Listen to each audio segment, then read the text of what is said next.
안녕하세요. 재테크헬른 준수입니다. 제가 주식을 처음 사서 잘 모르는데 아직 주식 매수한 지 하루가 지나지 않았으니 환불이 되지 않을까요? 다음날 상한가 간다 해서 결혼자금 5천만 원을 집어 넣었는데 제발 환불할 수 있는 방법 좀 알려주세요. 여러분, 지금 대한민국에서 일어나고 있는 현실입니다. 정부, 언론은 물론이고 주위 사람들 모두가 빚을 내며 주식 투자에 점점 미쳐가고 있을 때 빅히트 폭락은 어쩌면 우리 사회에 지금이라도 정신 차려라 라는 경종을 미리 울린 것일 수도 있다고 생각합니다. 제발 지금이라도 주식 투자를 멈추시고 단기 차익만 노리는 그 재테크 마인드부터 개선하셔야 합니다. 요즘 제 주위를 둘러보면 참으로 한심한 사람들이 많습니다. 집은 그냥 거주의 수단일 뿐 투자적으로 접근하는 순간 투기가 된다. 무슨 사회공헌 활동만 하는 이 봉사의 신을 신봉하고 계시기라도 한가요? 물론 이런 분들 중에서 사업으로 돈을 엄청나게 버시는 분들은 목돈을 부동산에 묵는 것을 너무나 혐오하기 때문에 그냥 사업 확장만 주구장창 생각하시는 분들도 많으실 겁니다. 그런데 이렇게 생각하시는 분들은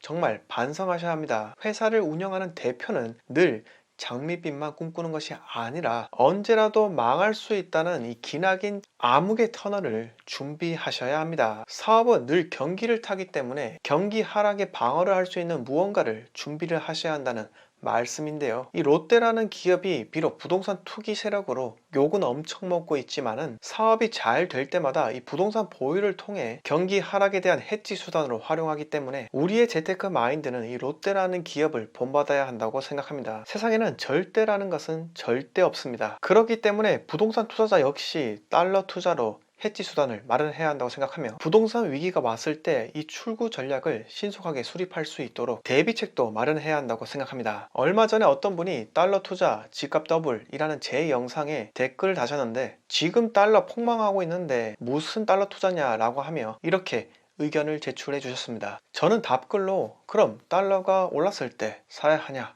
이렇게 달아드렸습니다. 제 답글을 읽었는지 안 읽었는지 모르지만은 저는 그렇게 생각합니다. 뭐든지 미리미리 준비를 해야 한다고요. 설령 그 위기가 안 찾아오더라도 좋습니다. 직장인도 마찬가지입니다. 내가 회사를 떠날지 안 떠날지 모르지만은 회사를 떠날 준비는 늘 해야 한다고, 그것이 중요하다는 겁니다. 하지만 회사에서도 늘 최선을 다하는 것이 중요하다고 생각합니다. 그 이유는 회사에서 최선을 다하지 않는 사람은 사회 어디서나 환영받지 못하는 사람이 될 수 있을 확률도 높다는 겁니다. 주변에서 부동산 투자를 같이 하는 지인 중 저와 같은 말을 어디선가 듣고 회사에서는 전혀 일을 하지 않고 오직 수동적인 자세로만 행동하는 사람이 있습니다. 이 분이 들은 말은 회사에서 젖은 낙엽처럼 행동하라 라는 말인데요. 마른 낙엽은 바람에 쉽게 날려가지만 이 젖은 낙엽은 바닥에서 쉽게 떨어지지 않죠. 저는 이 말을 들었을 때 회사에서는 주어진 상황 하에서 최선을 다하고 내가 나갈 준비가 되기 전까지는 절대 먼저 회사에서 나가면 안 된다, 이런 의미로 받아들였는데 저와 같은 말을 들은 지인은 이 말이 지금부터 부동산 투자만 하고 회사 일은 전혀 하지 않아도 된다고 받아들이다니, 이 사람의 받아들이는 행동은 정말 각양각색인 것 같아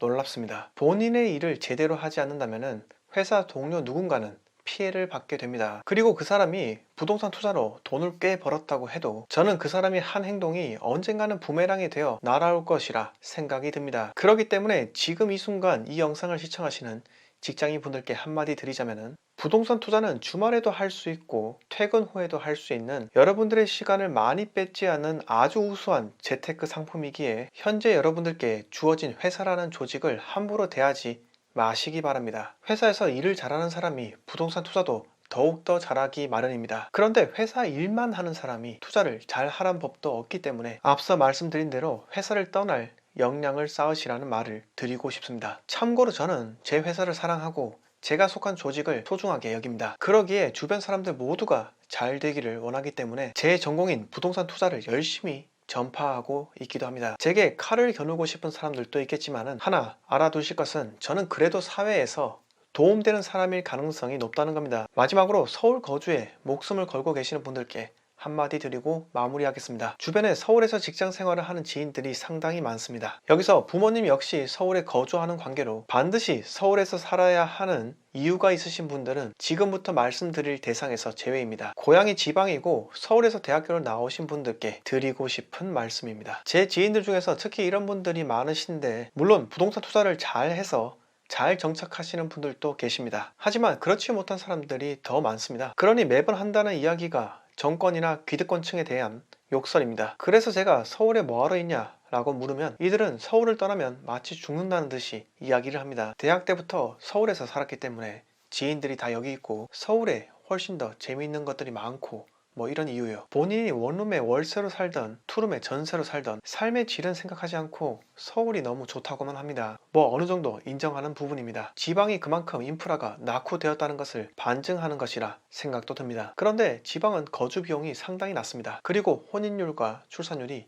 매우 높습니다. 그 이유는 그만큼 쉽게 정착할 수 있는 가능성이 높으며 금방 기득권층에 편승할 수 있다는 의미이기도 합니다. 제가 이렇게 말하면 서울에 집 한번 사면은 몇 달 만에 몇 억이 오른다. 지방 부동산 그게 오르겠어? 라고 하며 다시 원점으로 이야기가 돌아갑니다. 그런데 이런 이야기를 하는 사람 치고 서울 아파트 등기 칠 수 있는 사람은 과연 몇 명이나 될까요? 본인이 서울에 머물기만 하더라도 언젠가는 성공할 수 있다. 낙타가 바늘구멍을 통과하는 것보다 그 낮은 확률, 열심히 직장 생활 하다 보면은 언젠가는 강남 아파트에 입성할 수 있다는 말도 안 될 정도의 그 낮은 확률, 그걸 바라보고 서울에 계속 머물겠다는 것은 아메리카 드림을 꿈꾸고 고국을 떠난 한국인이 변두리에서 세탁소를 하다가 상원 의원이 되는 확률과 비슷하다고 생각합니다. 그렇기 때문에 서울에서 내 집 마련 불가로 정착하는 것을 실패하셨거나 가능성이 없다고 생각이 드신다면 지방으로 내려오시기 바랍니다. 지방에는 무궁무진한 블루오션이 널려 있습니다. 서울에서 핫한 아이템 하나만 들고 오더라도 성공의 기회는 서울보다 지방이